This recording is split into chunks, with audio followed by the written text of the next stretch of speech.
assunto muito importante. Na verdade, a igreja já vem trazendo esse projeto, Quebrando o Silêncio.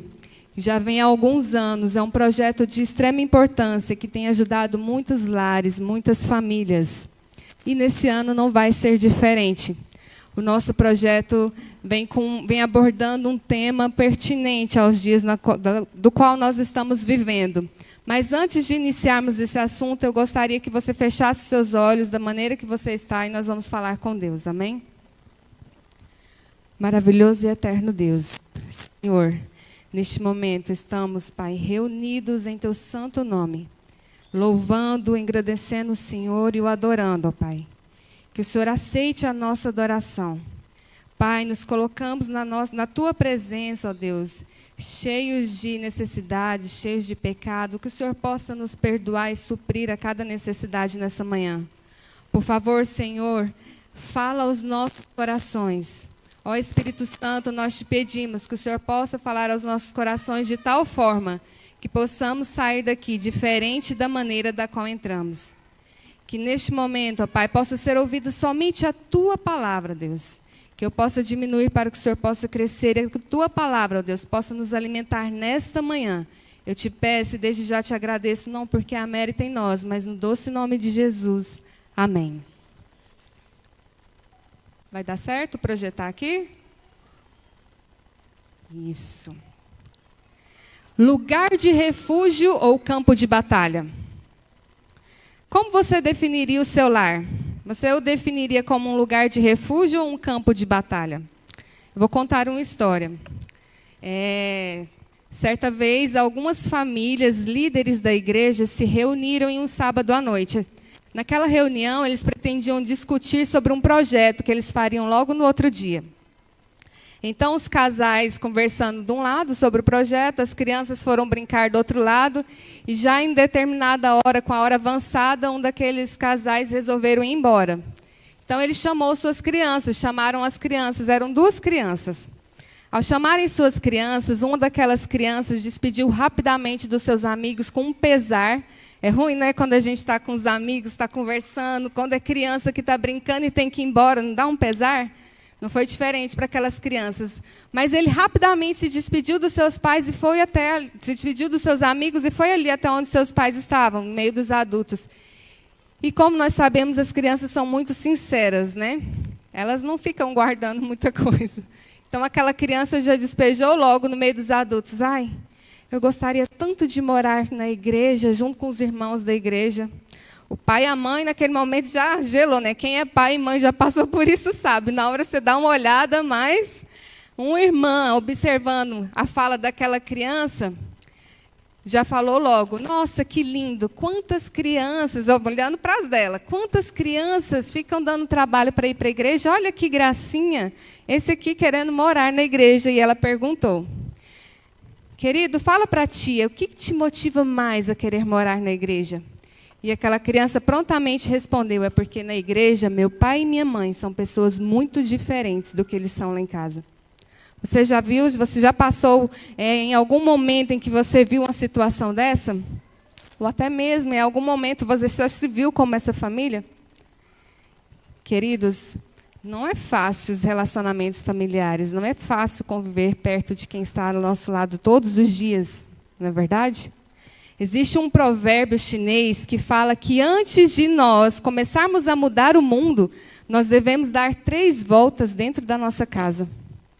Nossa maior missão é a nossa família, a nossa primeira igreja. Imagine você ganhar o mundo e perder os seus queridos, os seus amados. Que triste seria, não é verdade? É muito difícil, queridos. Os relacionamentos familiares, principalmente nesses dias em que nós vivemos, onde a família tem sido tão atacada, tão bombardeada. E muito dessas dificuldades se dá devido à crescente demanda por satisfação dos nossos desejos pessoais. Sim, quando nós observamos as mídias em geral, seja na televisão, seja em outdoor, em catálogos, o que o mundo prega? Que eu preciso de mais, que eu preciso do melhor. Porque se eu morar naquele condomínio ali, só tem família feliz, ali eu vou ser feliz. Porque se eu tiver esse carro, se eu tiver esse carro, eu vou ser feliz. Se eu tiver esse celular aqui pode cair no chão, pode molhar. Queridos, estamos sempre buscando satisfazer os desejos pessoais. Só que nós nos esquecemos que, ao concentrarmos nossas energias em satisfazer esses desejos, nós deixamos muitas vezes do lado aqueles que estão ao nosso redor, aqueles com os quais nós convivemos. Existe uma definição para o lar que eu acho muito interessante. Eu não achei quem foi o autor dessa frase, mas olha o que essa pessoa disse. Gostaria que vocês lessem lá comigo. O lar é um mundo de dificuldades por fora e de amor por dentro. Lar é o lugar onde os pequenos são grandes, onde eles têm voz ativa, e um lugar onde os grandes se tornam pequenos. Lar é um lugar onde o nosso estômago recebe pelo menos 3 refeições diárias, mas o nosso coração, 1000. Queridos, que maravilha se isso fosse realidade em todos os lares, não é verdade? Ao estabelecer o vínculo familiar, Deus tem como objetivo as seguintes coisas: gerar, nutrir, acolher, cuidar e formar. Formar sabe quem? Pessoas com caráter semelhante ao de Cristo. Pessoas com a identidade de Cristo. Ao estabelecer o vínculo familiar, querido, nós fazemos muito mais do que simplesmente formar um grupo cultural.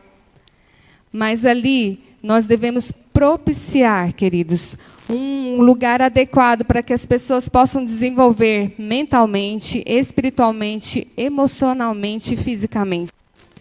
O lar é a expressão do cuidado de Deus para com os seus filhos.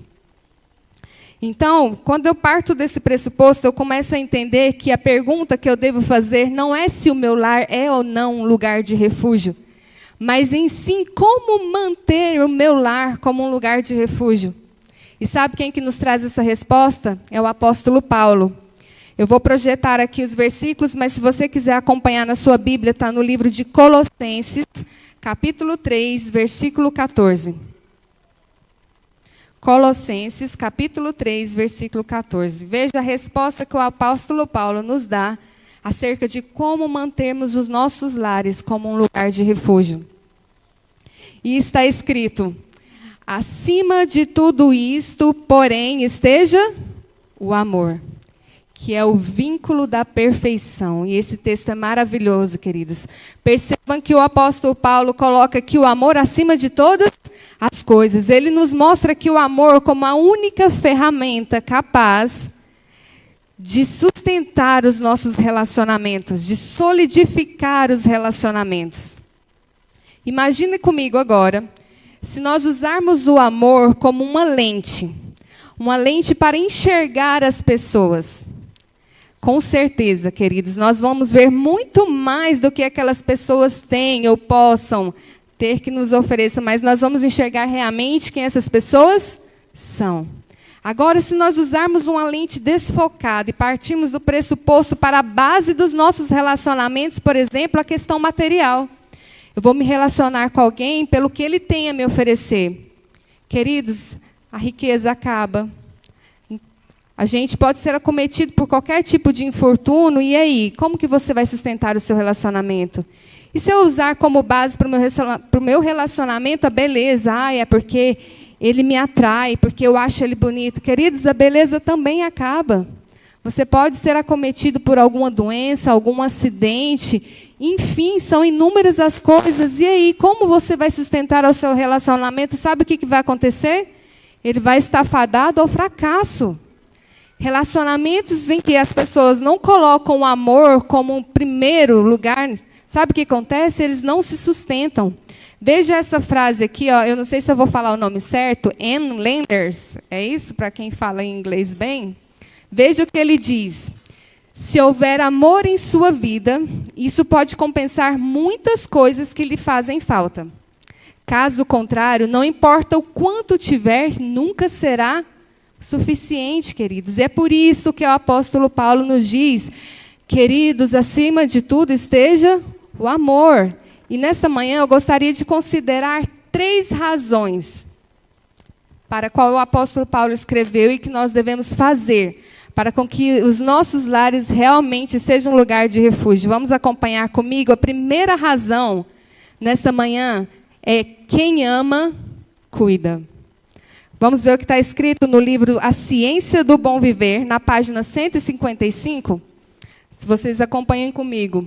Muitos há que considerem a expressão de amor como uma fraqueza e mantenham a reserva que repele os outros.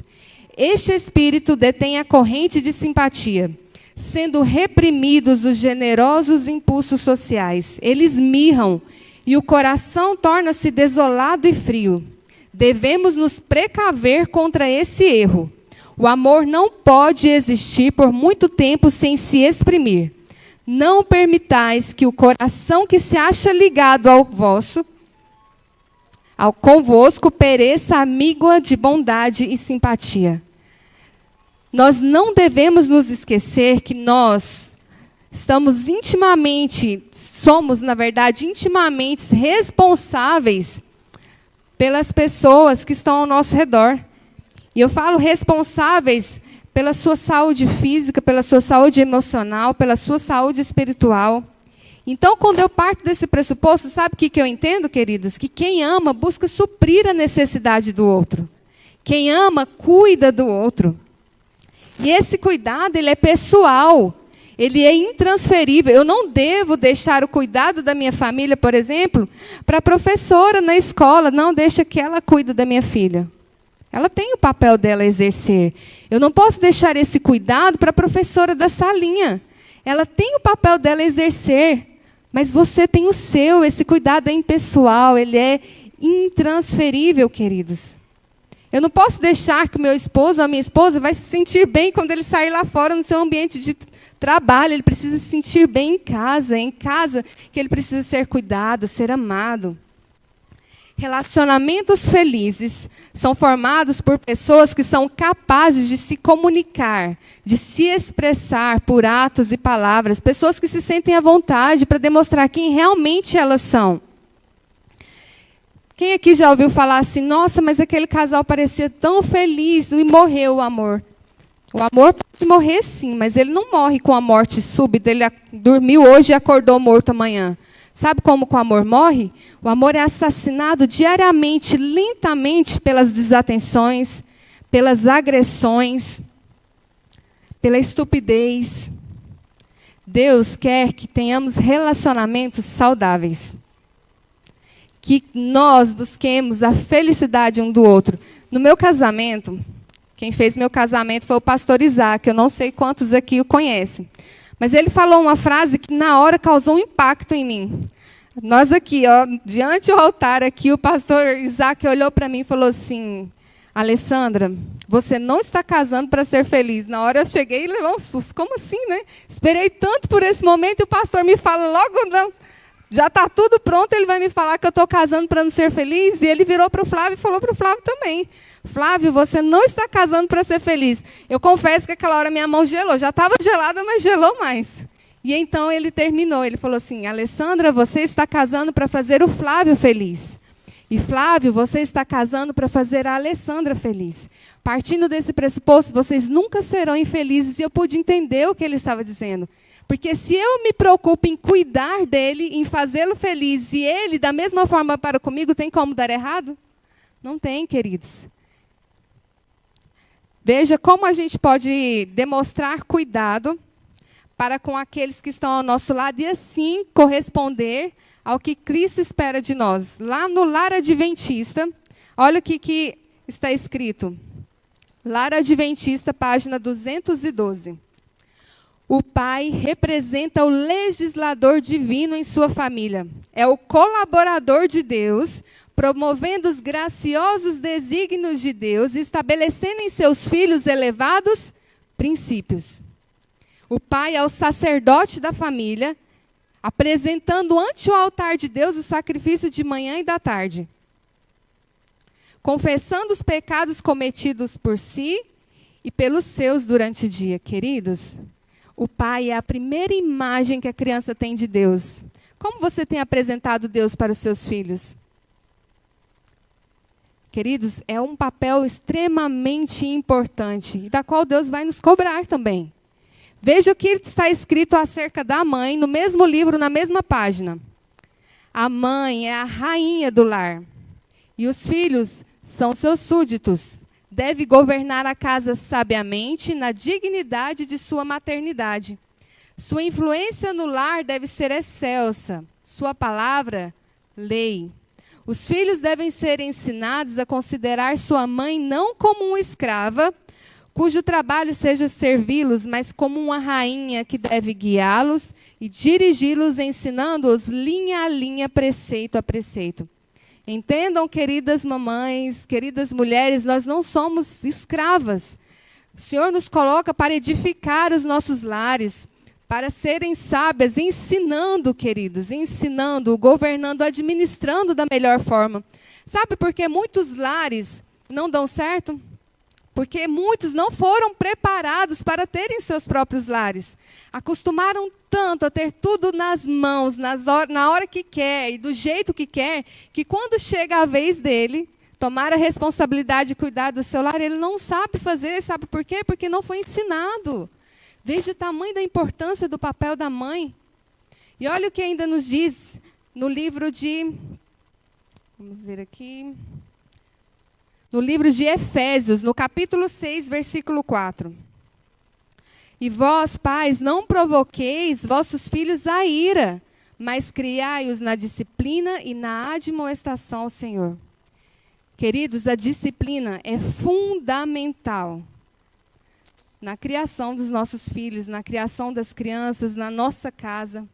Mas o que nós devemos entender é que disciplina é diferente de agressão, é diferente de violência. E por esse motivo, a gente acolhe como a primeira razão do amor acima de todas as coisas: quem ama, cuida.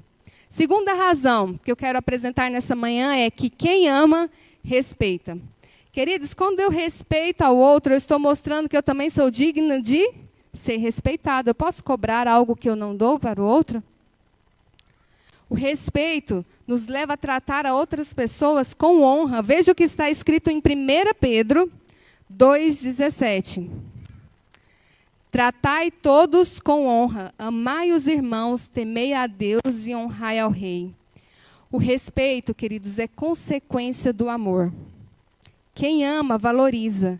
Quem ama, cuida. Quem ama, respeita. Veja algumas formas que nós podemos fazer para demonstrar respeito para com o outro. Eu demonstro respeito a uma pessoa quando eu dou atenção ao que ela está dizendo. Eu paro para observar, eu dou atenção para aquela pessoa. Quando eu promovo diálogo sem precisar alterar a minha voz para ser ouvido, queridos. E diálogo, eu permito que o outro fale também, não um monólogo. Quando eu cumpro as promessas que são feitas. Quando eu aceito que existe diferença, ninguém é igual a ninguém, querido. Existem diferenças e essas diferenças precisam ser respeitadas. Quando eu também respeito a individualidade do outro, e eu preciso entender que individualidade é diferente de independência. Quando eu reconheço as qualidades e as reforço. E eu sei que existem fraquezas, mas eu não preciso ficar reforçando elas, né? Eu posso reforçar as qualidades e assim eu estaria ajudando outra a ser também uma pessoa melhor. Já respeito não significa que eu sempre devo concordar com a outra pessoa, que eu sempre devo aceitar o que a outra pessoa faz, ou ainda, que eu devo me submeter às coisas erradas que aquela pessoa está fazendo. Queridos, sabe como que nós poderíamos fazer muito melhor os nossos relacionamentos, demonstrando respeito um para com o outro? Se ao tomar qualquer decisão, ao fazer qualquer coisa, eu ponderasse a seguinte regra: eu não vou fazer para o outro o que eu não quero que ele faça para mim. Imagine como seria diferente. Não, mas eu não gostaria que fizesse comigo, então eu não vou fazer. Seria mais respeitoso ou não seria os relacionamentos? Vejam o que está escrito no livro Mente, Caráter e Personalidade, sobre palavras impacientes. Os que condescendem com tal linguagem hão de experimentar vergonha, perda de respeito próprio e da confiança em si. Terão amargo remorso e desgosto por se haverem permitido perder o domínio de falar dessa maneira. Quão melhor seria se nunca proferissem palavras dessa natureza. Quão melhor seria ser o coração possuir o óleo da graça, se capaz de passar por toda reprovação e suportar todas as coisas com mansidão e paciência cristã. Queridos, palavras impacientes, sabe o que elas fazem? Nos fazem perder o respeito daquele que está falando para com o outro e vice-versa. Outra coisa, veja o que está escrito neste mesmo livro acerca dos pais. Tem hora que nós estamos tão nervosos, está fazendo tanta coisa, tem tanta coisa, que você acaba explodindo. Mas veja o que está escrito acima das palavras que os pais referem-se aos seus filhos. Não permitais que escape de vossos lábios nenhuma palavra de mau humor, aspereza ou ira. A graça de Cristo espera vosso pedido. Seu Espírito dominar-vos-á o coração e a consciência, presidindo vossas palavras e atos. Nunca percais o respeito de vós mesmos, devido a palavras precipitadas e impensadas. Cuidai de que vossas palavras sejam puras e santa a vossa conversa. Dai a vossos filhos um exemplo do que desejais que eles sejam. Uma coisa que eu gosto muito de dizer, queridos, é que o exemplo é contagioso. Os filhos, eles imitam muitas coisas que os pais fazem. Às vezes, se o seu filho está gritando demais, talvez o motivo seja porque você está gritando demais com ele. Às vezes, se ele está sendo ríspido demais, talvez ele esteja recebendo isso também. Queridos, o exemplo é contagioso. Então, nós entendemos que quem ama, respeita, quem ama, não agride. E a terceira razão para a qual devemos considerar o amor acima de todas as coisas nos nossos relacionamentos é que quem ama, perdoa. Veja o que está escrito em Colossenses, capítulo 3, versículo 13. Não fiquem irritados uns com os outros e perdoem uns aos outros. Caso alguém tenha alguma queixa contra outra pessoa, assim como o Senhor perdoou vocês, perdoem uns aos outros. É o que nós falamos lá no início. A convivência traz desgastes, não é verdade? É difícil conviver porque as pessoas são diferentes umas das outras. Um exemplo disso é agora, na pandemia. Durante essa pandemia, principalmente nos lockdowns, onde as pessoas tiveram que estar mais juntas, e olha que estamos falando de pessoas da mesma família, marido e mulher, filhos, onde o serviço fechou, o colégio fechou e tiveram que conviver mais tempo juntos. Sabe o que aconteceu? Foram onde tiveram os maiores índices de violência doméstica. Queridos, onde eram para estarmos mais unidos, nos fortalecendo mais em Cristo, devido a uma ameaça tão grande, devido a um problema que ceifou a vida de tantas pessoas, o que aconteceu? A violência doméstica aumentou. É difícil se relacionar. As pessoas que nós mais magoamos na nossa vida, sabe quem são? São as que nós mais dizemos que amamos, porque são as pessoas que nós mais estamos próximos, que nós mais estamos perto. Perdoar, queridos, como foi muito bem trabalhado, né, na nossa lição desse trimestre, não é um sentimento. Perdoar é uma escolha, é uma decisão diária que eu faço. Sempre, entendam, sempre haverá desentendimentos, sempre haverá mágoas. A diferença é qual a postura que eu vou tomar diante desses problemas. Mágoas vão existir, desentendimentos também, mas a minha postura diante disso, eu vou escolher perdoar ou não?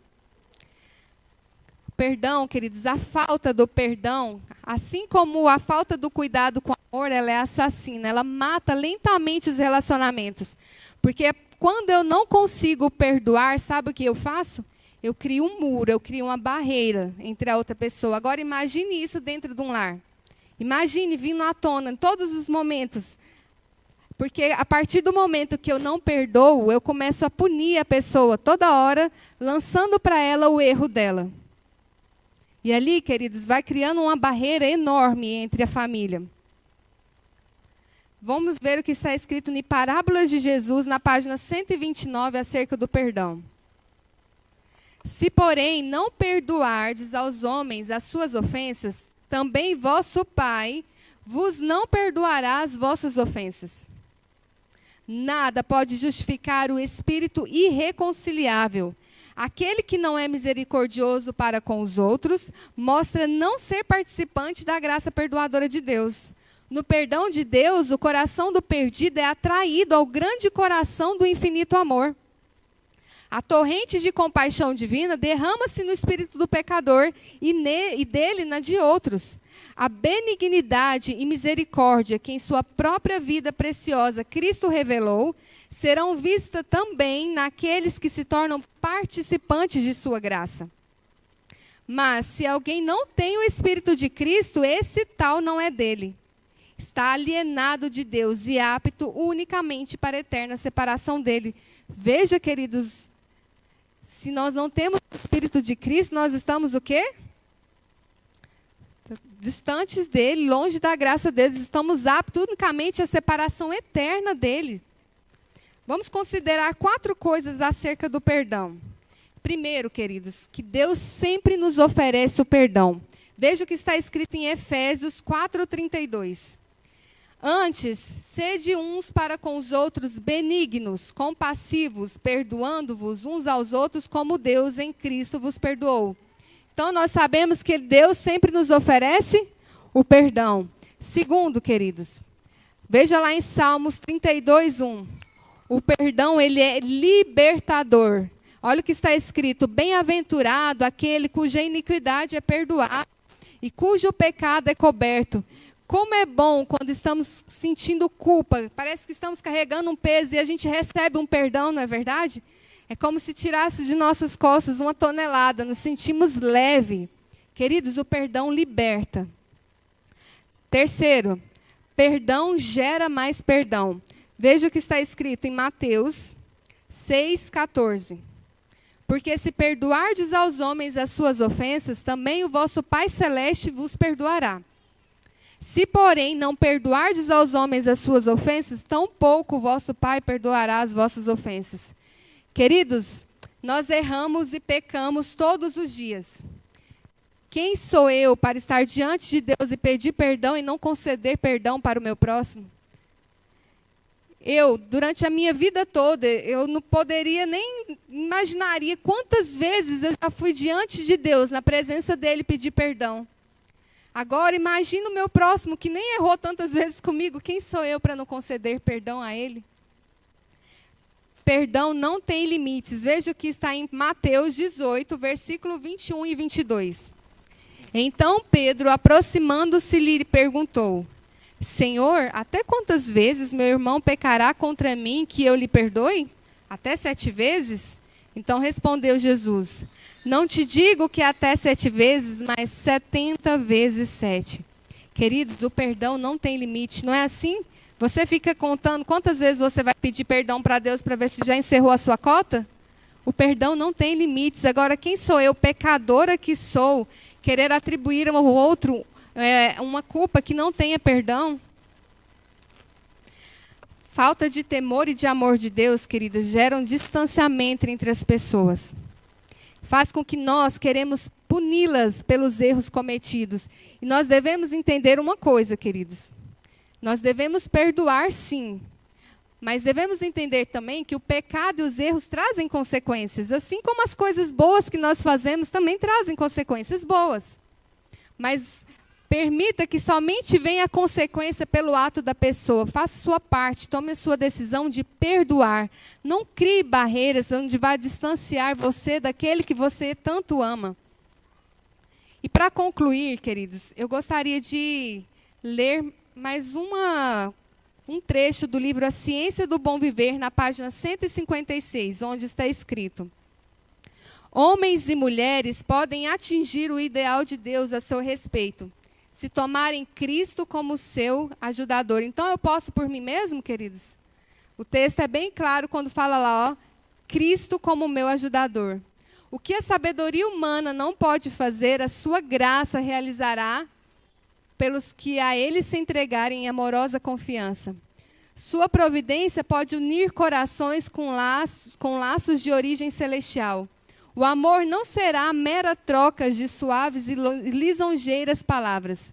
O tear do céu tece com trama e urdidura mais fina, porém mais firme, do que se pode tecer nos teares da terra. O resultado não é um tecido débil, mas sim capaz de resistir às fadigas e provas. Coração, unir-se-á coração nos áureos vínculos de um amor que é perdurável. Queridos, nós podemos ou não atingir o ideal de Deus? Podemos. Mas a partir do momento em que eu permito Cristo como meu ajudador. É possível sim, queridos, ser feliz. Não importa quantos erros você já cometeu. Não importa, queridos, se você vem no decorrer de toda a sua vida fazendo da sua casa um campo de batalha ou um lugar de refúgio. O importante é a decisão que você toma agora, o hoje, o presente, queridos. Nós devemos fazer do nosso lar lugar de refúgio para que quando meu esposo sair para trabalhar, ele tenha vontade de voltar para casa. Para que a minha esposa, quando ela sair para os seus afazeres, seja ele qual for, se ela trabalha fora ou para fazer compra, ela tenha vontade de voltar para casa, porque ela sabe que ali vai encontrar paz. Ele sabe que ali ele vai encontrar amor, cuidado, ele vai encontrar paz. O meu lar deve ser um lugar de refúgio para que quando meu filho for para a escola, ou faculdade, ou estágio, trabalho, o que quer que seja, ele tenha vontade de voltar para casa, apesar de tudo que o mundo oferece para ele. E olha que o mundo oferece muitas coisas. Muitas coisas, queridos, mas ele precisa sentir vontade de voltar para casa, porque ele sabe que ali ele vai ser ouvido, porque ele sabe que ali ele vai ser respeitado, porque ele sabe que ali vai existir amor. É isso, queridos, que nós precisamos promover nos nossos lares. Porque se o meu lar ele está bem ordenado, eu consigo ou não consigo fazer diferença na minha comunidade? Os meus vizinhos vão perceber ou não? A minha igreja vai perceber ou não? Então, queridos, antes de preocupar em cuidar de tudo lá fora, vamos ordenar, vamos organizar, vamos disciplinar os nossos lares. Vamos fazer com que o nosso lar seja um lugar de refúgio em meio a este mundo de tanto tormento, tanta tristeza e tempestade. O céu, queridos, ele pode começar aqui dentro dos nossos lares. Vamos permitir que Cristo seja o nosso ajudador. Vamos ponderar o que eu vou fazer para o outro, se era o que eu quero receber também. A Daiane e o Kennedy vai cantar uma música que fala sobre família. Eu gostaria que, enquanto eles estivessem cantando, você converse com Deus. Coloque diante de Deus as suas dificuldades. Ele te conhece melhor do que você mesmo. Ele sabe onde precisa ser suprido. Peça para Deus restaurar o seu casamento, o seu relacionamento com o seu filho. Peça para que Deus habite, que Ele e os seus anjos tenham liberdade de andar na sua casa. Peça para que o seu lar seja, sim, um lugar de refúgio.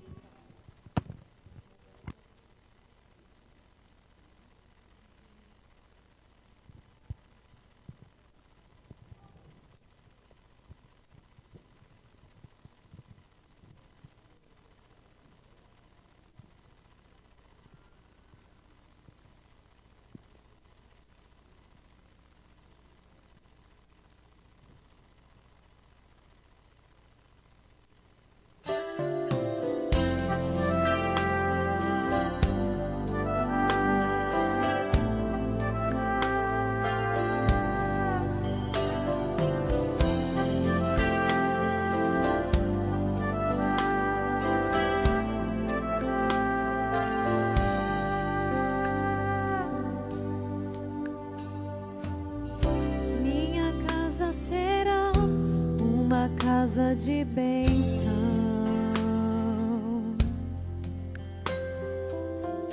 Minha casa será um pedaço do céu.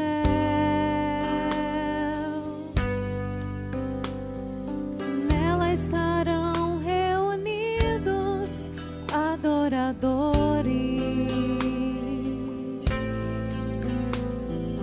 que só exaltam ao Deus verdadeiro e fiel.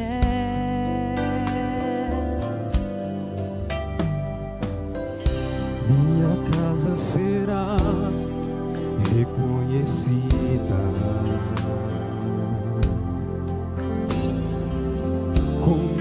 lugar de milagre e oração,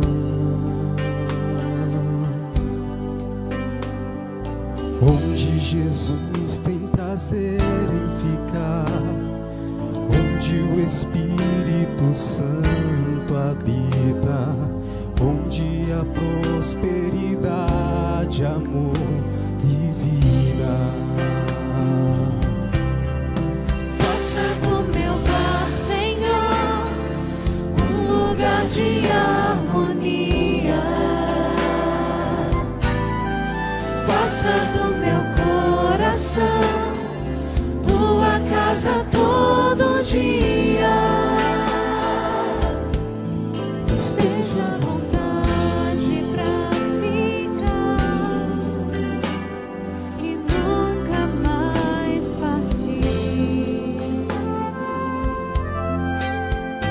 Pois a casa que um dia te recebeu nunca mais saberá viver sem ti.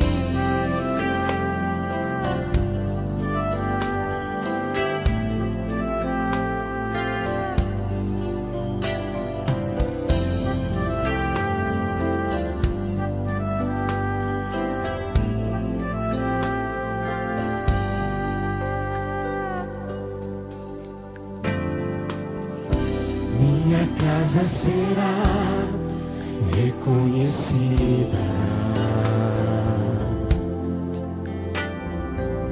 como um lugar de milagre e oração,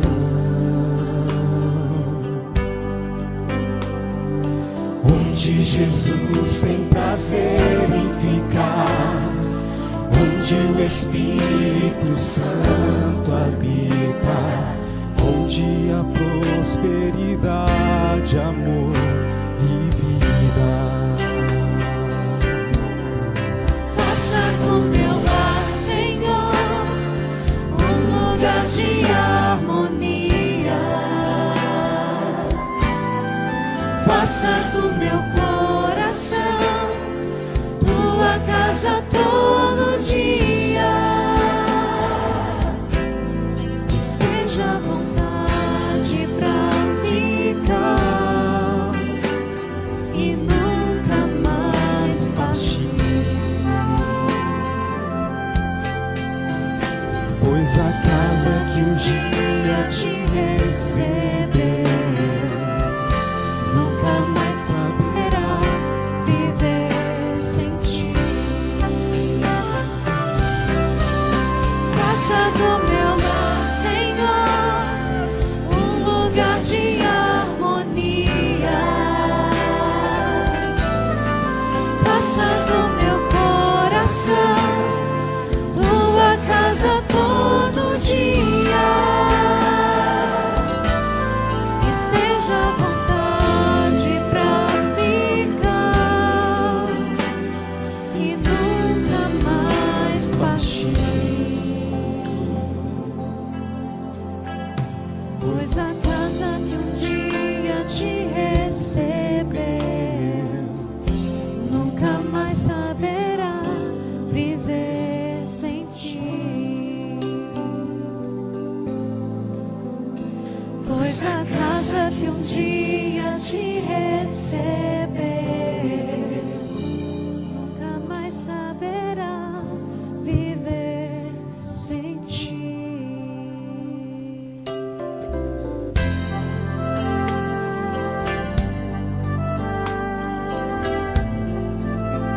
Amém? Vamos nos colocar de pé?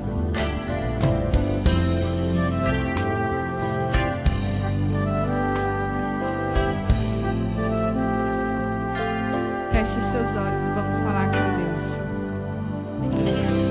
Senhor, estamos aqui, Pai, reunidos entre irmãos e entre famílias, pedindo a Tua presença, Pai, no nosso lar. Pedindo a Tua presença, ó Pai, na nossa vida. Por favor, Senhor, faça do nosso lar um lugar de harmonia, ó Pai. Faça do nosso lar, ó Deus, um lugar onde o Senhor reine, onde haja amor, onde haja, Pai, reverência, onde haja disciplina, ó Pai, onde haja, Senhor, ternura, onde haja carinho, ó Deus.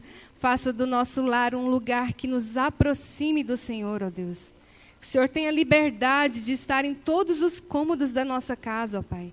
Que o Senhor tenha liberdade de estar em nossos corações. Que possamos nos alimentar diariamente da Tua palavra, ó Deus. Assim como nós necessitamos do pão físico, necessitamos também do pão espiritual. Por favor, Senhor, perdoe os nossos pecados.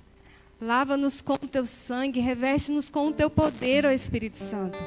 Abençoe os esposos, ó Pai, para que eles sejam os sacerdotes do lar, ó Deus. Abençoe as esposas, ó Deus, para que elas sejam sábias e edifiquem a sua casa. Abençoe os nossos filhos, ó Pai, para que eles cresçam em estatura, em graça, em sabedoria. Que possamos ter um lar ordenado, ó Deus, um lar onde o Seu nome seja exaltado, um lar onde o Seu nome seja glorificado, ó Deus, um lar onde o Senhor seja adorado, ó Deus. Que possamos fazer diferença na nossa vizinhança, na nossa comunidade, na nossa igreja, através da influência do Senhor em nossas vidas.